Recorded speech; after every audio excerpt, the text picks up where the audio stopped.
بالولادة الطبيعية للجنين النازلة. تعالوا نتعرف مع بعض الأول يعني إيه مشيمة. المشيمة دي عبارة عن كتلة من الأنسجة والأوعية الدموية هي اللي بتصل البيبي بالأم، بتتكون مع تكون الجنين، بتكبر حجمه مع حجمه شهر بشهر، بتتصل بالرحم ويخرج منها الحبل السري اللي بيغذي الجنين بالأكسجين والغذاء اللازم لنموه طوال فترة الحمل. يعني المشيمة دي حاجة مهمة جدا، هي اللي بتغذي وبيعتمد عليها الجنين في التغذية طوال فترة الحمل. الوضع الطبيعي لتكون المشيمة داخل الرحم بيبقى موجود أعلى الرحم بعيد عن عنق الرحم وأسفل البطن خالص. ده الوضع الأمثل والطبيعي والشائع بين جميع النساء خلال فترة الحمل، وبالتالي بيسمح بالولادة الطبيعية للجنين دون مضاعفات. يعني البيبي المفروض انه بينزل الأول وبعدين المشيمة. المشيمة الساقطة بقى والمتقدمة دي عبارة عن ايه؟ مفروض ان الانغراس في معظم الحالات زي ما قلنا بيحصل في الجزء العلوي من الرحم في بالشكل ده. يعني ده المنظر الطبيعي، ان البيبي بيبقى هنا والمشيمة بتبقى موجودة بتنغرس وبتتكون في الجزء العلوي من الرحم بعيد خالص عن عنق الرحم اللي المفروض انه بيحصل من خلاله الولادة. لو حصل انغراس المشيمة في الجزء الداخلي او الجزء المنخفض من الرحم، يعني بالقرب من عنق الرحم، دي اسمها المشيمة الساقطة او المشيمة المتقدمة. ايه تأثيرها على الجنين وايه مشكلتها وليه انا اصلا النهاردة بتكلم فيها؟ اول حاجه ممكن لا قدر الله تعدي بسلام، يعني لا قدر الله ممكن تعدي تعمل مشاكل، وفي ممكن تعدي بسلام وامان ومفيش مشكله. رقم واحد ممكن تسبب ايه المشاكل اللي بتحصل من وراها؟ النزيف. النزيف ممكن يحدث نزيف مهبلي شديد مهدد للحياة في أثناء مرحلة المخاض أو الولادة أو الساعات القليلة الأولى بعد الولادة. يعني لو احنا رجعنا تاني المنظر ده، المفروض ان دلوقتي احنا دخلنا في مرحلة الولادة، فمفروض ان البيبي ينزل. رقم واحد ايه اللي هينزل؟ هيلاقي قدامه المشيمة، فهي اللي هتنزل الاول. طيب المشيمة لما تنزل الاول، البيبي هيتغذى في ايه في فترة؟ رقم واحد في خلال فترة الولادة. رقم اتنين ان هي نزلت فهتسبب نزيف شديد جدا، فالنزيف ده ممكن يدخل لا قدر الله في ولادة مبكرة اصلا، وكمان ان ممكن يؤدي نزيف الحاد ده ان احنا ممكن نضطر ان احنا نلجأ الى ولادة قيصرية طارئة قبل ما يصبح الحمل مكتمل، فبالتالي ممكن يدخلنا في ولادة مبكرة. يعني ايه نزيف؟ خلال فترة الحمل، في خلال فترة الولادة نفسها، وطبعا خلال فترة الحمل وخصوصا في الشهور الأخيرة. ايه هي اسباب المشيمة الساقطة؟ مفيش سبب مباشر لتكون المشيمة في الجدار الأمامي للرحم، احنا مش عارفين ايه السبب، لكن لقوا ان في بعض العوامل. الدراسات اثبتت ان في ناس ممكن يجيلهم اكتر من الناس تانيين اللي عندهم. رقم واحد، لو حضرتك اجريتي جراحة سابقة في الرحم، زي مثلا شلتي ورم، عملتي اي عمليات في الرحم كبيرة، فوارد ان يحصل عندك مشيمة ساقطة. الولادة القيصرية السابقة وحدوث التصاقات في الرحم، تقارب الوقت بين موعد الولادة القيصرية والتانية، بيبقى الجرح لسه ملمش، فاحيانا ان المشيمة بتروح تبقى موجودة او تتكون او تنغرس في المكان بتاع الجرح القديم، ولا قدر الله ممكن تسبب التصاقات بعد كده. رقم اتنين، ولقينا ناس السيدات اللي عندهم الضغط وسكر والعمر فوق 35 سنة بيجيلهم أكتر من السيدات العاديين.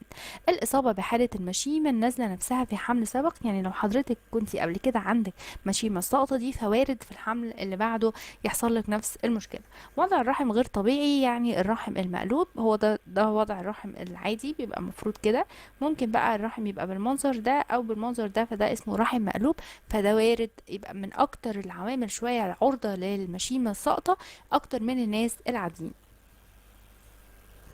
طيب ايه هي الاعراض المشيمة النازلة؟ حضرتك حامل، تعرفي منين ان انا عندي مشيمة نازلة؟ رقم واحد، ممكن اصلا ما يجيش باعراض خالص ويعدي كده الحمل وتكتشفيه بالصدفة وانتي بتعملي سونار. ده رقم واحد. رقم اتنين، ان ممكن من المشيمة الساقطة او المشيمة النازلة دي عن طريق حدوث نزف غير مؤلم في منتصف الثلث التاني من الحمل، وكمان ممكن يحدث النزيف اثناء الثلث الاخير. النزيف ده ممكن يبقى خفيف، ممكن يبقى متوسط، على حسب بقى صحتك انت والبيبي. ممكن يضطر ان احنا ندخل نفتح دلوقتي على حسب شدة النزيف ووضع البيبي، وانت في العمر الكام والبيبي في الاسبوع الكام وهكذا. يعني من اكتر الحاجات ان هي بيسبب شوية انفصال في المشيمة بدري، فبالتالي ممكن يسبب نزيف.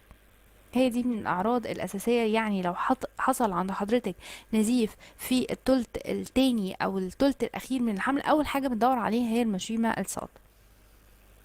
ايه بقى اوضاع المشيمة المتقدمة؟ عبارة عن يا اما جزئي يا اما كلي. يعني ايه جزئي وكلي؟ يعني مثلا لو قلنا ده حاجة اسمها لو لاين بلاسينتا، يعني هي نازلة لتحت شوية بس مش مغطية عنق الرحم، مش مغطية الجزء ده، لكن ده بقى مارجنال، يعني مغطية بس الحواف بتاعة عنق الرحم. لا دي بقى جاية شوية، دي بقى مغطية كله. فغالبا انا بقول الكلام ده ليه؟ فغالبا يعني الحالتين دولت ممكن ان انتي هتولدي فيهم، غالبا هتولدي قيصري. لكن الحالات دي لا، ممكن تعدي، يعني دي ممكن تعدي وممكن ده كمان يعدي. سؤال مهم قوي بقى، امتى اشخص المشيمة المتقدمة عند الحامل كطبيب وكمريضة؟ جايالي في ناس كتير يقولي في شهر الرابع او شهر الخامس، في اول الخامس يقول لنا يا دكتورة انا الدكتور شخصني ان انا عندي مشيمة ساقطة. Trova i prodotti più amati a prezzi incredibili. Inizia subito la tua ricerca su Amazon.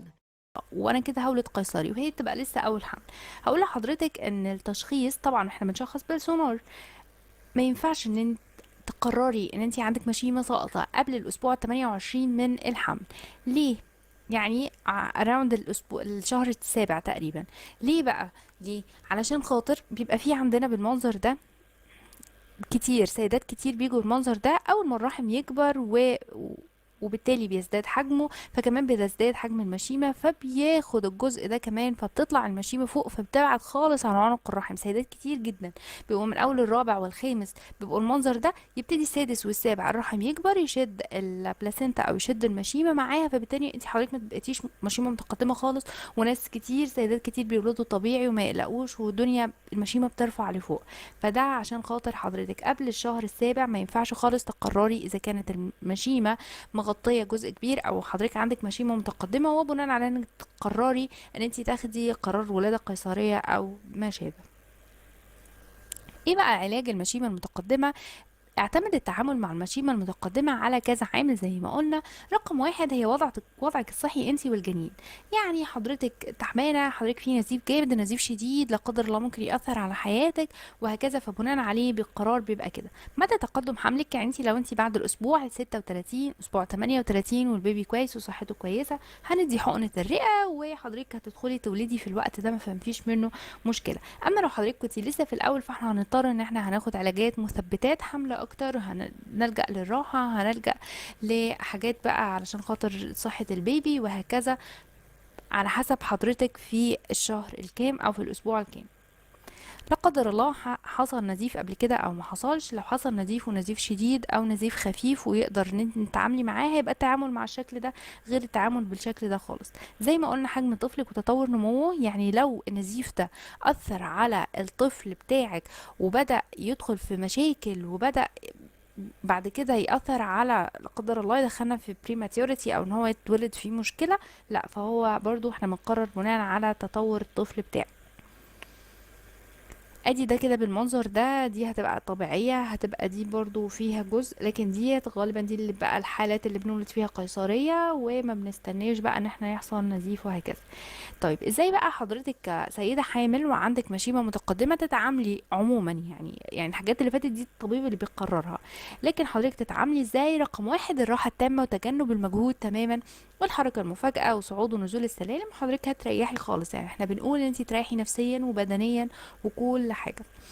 لازم تاخدي فيتاميناتك اللازمه وقت الحمل علشان خاطر نطمن ان البيبي ما يحصلوش مشكله، وان الغذاء اللي وصله بشكل كافي من المشيمه ومنك انتي شخصيا.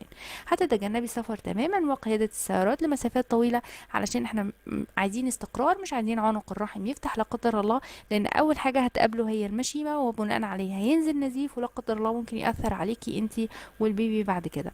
المتابعه الدوريه مع الطبيب بشكل مستمر، علشان خاطر زي ما قلنا ان في حالات بتبقى مشيمه متقدمه اللي هي اللي على الحرف دي، وفي الاخر بتسحب وما بتبقاش مشيمه متقدمه خالص، والسيده بتولد طبيعي وبيبقى ما عندهاش اي مشكله ولا نزيف ولا غيره. من الحاجات كمان المهمه التقليل من ممارسه العلاقه الزوجيه، وخصوصا لو حصل نزيف او استمر وضع المشيمه حتى الثلث الاخير لتجنب النزيف الشديد، فحضرتك هتمنعي العلاقه الزوجيه او تمنعي الجماع تماما في الحالات دي علشان نمنع يحصل نزيف مع المشيمه المتقدمه. لو عجبك الفيديو متنسيش تعملي